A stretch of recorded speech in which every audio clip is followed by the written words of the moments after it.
How the Confederacy of Independent Systems, the CIS, are the good guys. In Star Wars, the Confederacy of Independence is portrayed as the bad guys in most movies and TV shows. But in further exploration and a few episodes of Star Wars Clone Wars and many of the comics, we see the CIS in a different light. But before I begin to talk about the CIS as the good guys, I'm talking about the movement itself and the thousands of worlds that's seeded from the Republic, not the greedy corporations or Count Dooku or General Grievous. I'm talking about the CIS themselves, but first, some context. So what did the Separatist people actually want? Well, simply, they wanted out of the Republic. They wanted self-determination for themselves and an end to the exploitation of their worlds, mainly by the core worlds of the Republic, since most Separatist worlds resided in the mid and outer rim of the galaxy. Decades before the start of the war, the Separatist senators in the Republic tried and failed to pass resolutions to end these practices, but the corruption of the Senate slowed down progress and stopped most of any change. One of the biggest events that led to a change in the Separatist view on how to proceed changed when something unexpected happened on a mid-rim planet, Naboo, where a large corporation known as the Trade Federation blockaded the planet and the Republic failed to react, leading to the people of Naboo to fight back. But not only that, they managed to win. And the rest of the mid and outer rim took note of this victory. It gave them a fire and showed them that they could fight back against even the biggest odds. So diplomatic efforts began dwindling slowly, leading to more radical beliefs in the Separatist movement. These defiant worlds started to band together, creating the groundwork for the Confederacy of Independent Systems. Many megacorporations grew interested in the movement, as the less galactic republic meant less laws and regulations for many of them, and they gained influence in the new forming galactic power. Count Dooku, leader of the movement, noticed their interest and the Sith seized on it to form the Separatist Council, using their vast wealth and droids to merge the Separatist droid army. Around the time of Episode 2 Attack of the Clones, many planets had declared independence and the Republic was in a state of emergency. Dooku had convinced the Separatist Senate to accept the droid army. The senators hoped to intimidate the Republic into letting them go. Of course, the idea of peaceful separation would never happen, as the Sith wanted war, all-out war between the Republic and CIS. Though the Sith staged a plot to create the clone army, giving the Republic an army exactly when they needed it, and to force a war to happen at the confrontation on Geonosis, and was staged in a manner that painted both sides as the aggressors, from their respective points of views. From the Republic's point of view, they discovered a massive army looking ready to take off and attack any world it needed to. From the Separatist point of view, it looks like the Republic sent 2 Jedi and a senator to commit espionage and murder, as Anakin in the movie immediately attacked the Geonosians. All 3 of them were offered chances to escape punishment, but they refused.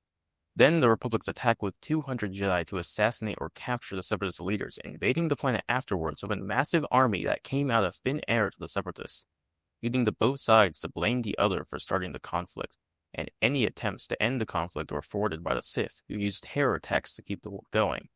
This is shown once in the Clone Wars as Grievous, under orders from Dooku, attacks a power plant on Coruscant during a major bill on troop spending. Just when it seems the bill is to be rejected, the power station explodes, cutting off the power to a large area of Coruscant, causing the bill to pass, escalating the war.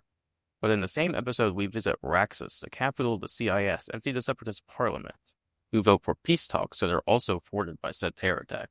We see that they are not controlled by corporations or greed, and have many good points during this meeting. And the Separatists had good points, especially on corruption. It is no secret that corruption ran wild in the Republic. Heading back before the war, during the Phantom Menace, during the Naboo crisis, the Republic completely failed to respond to the Trade Federation's blockade of the planet. And inside the Republic itself, the Trade Federation, a company, not a member world by the way, has a seat in the Senate.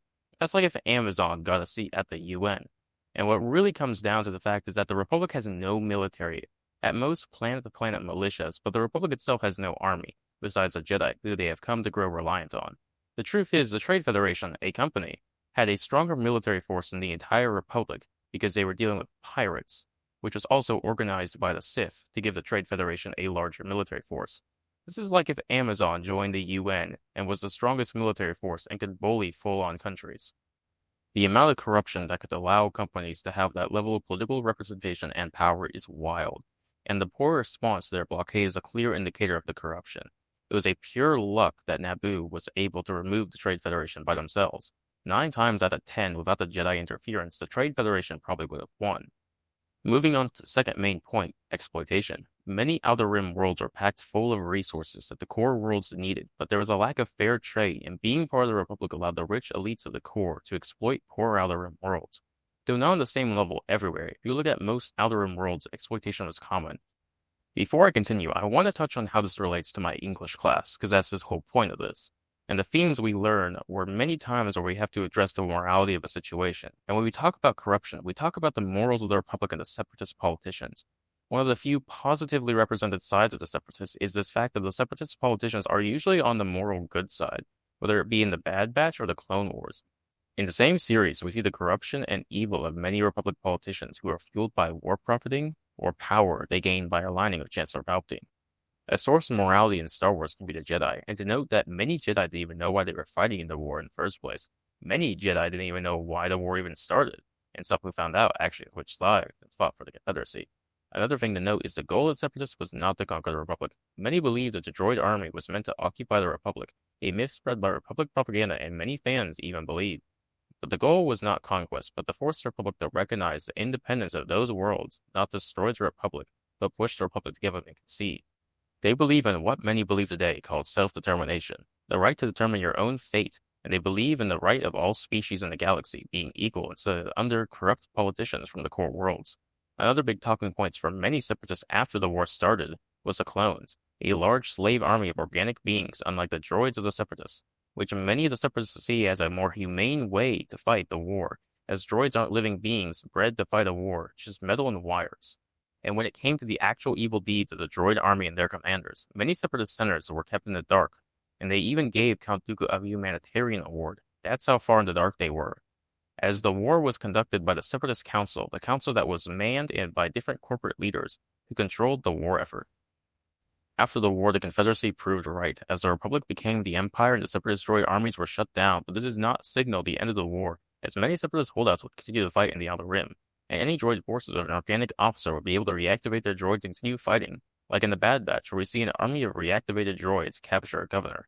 By the time of A New Hope, many Separatist holdouts would have joined the Rebel Alliance to fight the Empire, as long as they were not committed to any war crimes during the Clone Wars.